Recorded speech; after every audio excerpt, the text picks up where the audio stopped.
we played a show in East Germany, and it was supposed to be a reggae concert, and it wound up being the Skinhead Festival. It was ridiculous because I brought my sister, my little sister came to visit me at that time, and I was like, oh yeah, it's a reggae festival, come on down, it should be fun.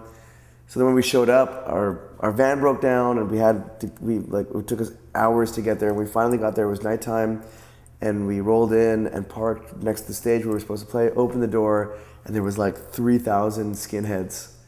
It was in this compound where they didn't have any drinking water. The only thing they had were these bottles of wine, this really cheap East German wine called Le Bonjour. And we were like, it was ridiculous. There was no water, there was no running water. We just had this wine, and it was ridiculous. We just kept drinking this wine. We were drinking out of straws because we were just getting bored. We finally wound up escaping Skinhead Island and then recorded our first album.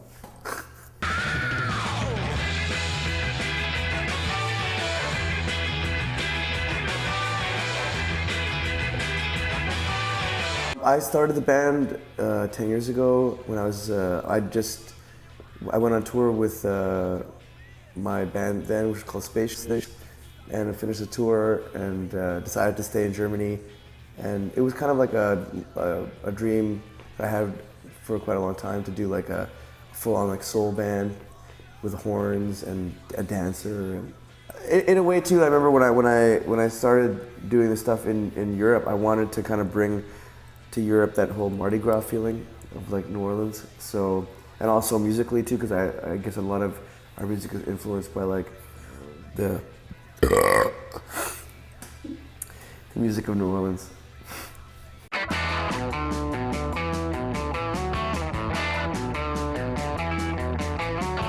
It's funny. I mean, you gotta be able to laugh. I mean, that's one thing that the world is missing now is characters like Little Richard or Chuck Berry or Bo Diddley. They were like cartoons almost sometimes, and especially in the eyes of their fans too. It's just there was a mystery, but there's also just insane, funny stuff. Little Richard especially, that guy, he'd play shows and people wanted to kill him, in the audience, black people wanted to kill him, white people wanted to kill him, everyone wanted to kill him. I mean, there was a danger in what he was doing.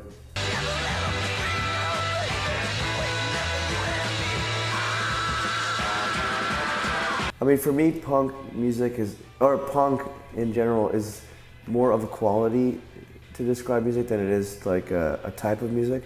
It's funny because I remember there was an interview with Roky Erickson, and he said that he had learned how to scream from James Brown.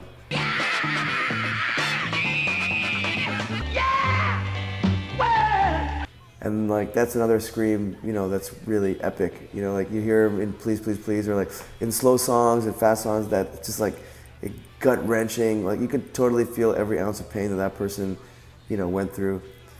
And so I think the same way, if the reason people are really appreciating what we do is that it's honest and it's not contrived. We're not trying to overstep our boundaries. We're just keeping it raw, keeping it simple, and keeping it soulful.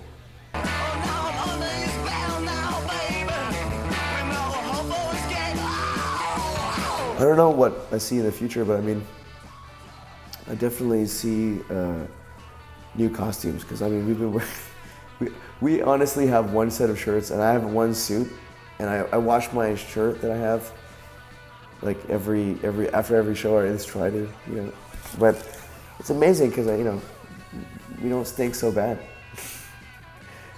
I guess it all depends on how you feel. If you feel good, then your body does not emit those awful odors, and we're not afraid of what we do. And I think I feel good. I smell good. I make love good.